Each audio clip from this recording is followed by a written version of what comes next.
The pandemic is a time in history most of us would just as soon forget. It was amplified distrust in authority figures. Our government was suspect. The NIH, the World Health Organization. Hell, we didn't even come out trusting our own doctors when it was done. But arguably, the biggest lie revolved around the origins of the pandemic and the fact that the virology lab in Wuhan, China, was reportedly responsible for gain-of-function research that subsequently unleashed what is now known as COVID-19 to the world, forcing everyone to spend about 2 years in isolation. Now that the pandemic is behind us, hindsight is our tool to reminisce on these events, and the film, The Unrestricted War, aims to provide audiences with a dramatized version of the early days of the pandemic, especially the silencing of whistleblowers from the Chinese government, ones that just disappeared.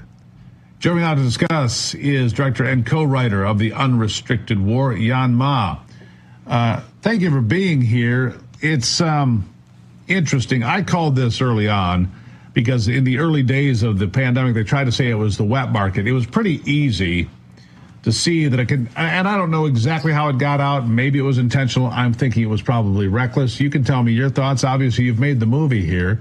But it always seemed to me that somebody that was infected on their body, on their person, went over to the wet market. It was a place where people bought meat and so forth. That would be a very natural way for those events to occur.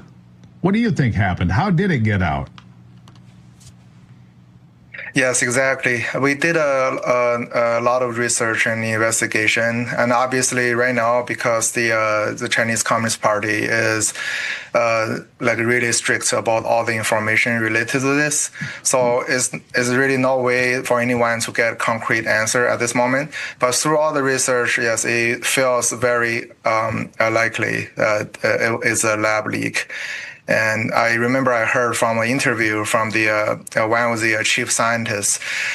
She was saying that only like the virus sample only exists in the Wuhan lab because in the natural environment in Wuhan, they don't have bats in there that contain this kind of virus. So yes, even we can't get concrete evidence, but it's highly likely. Yeah.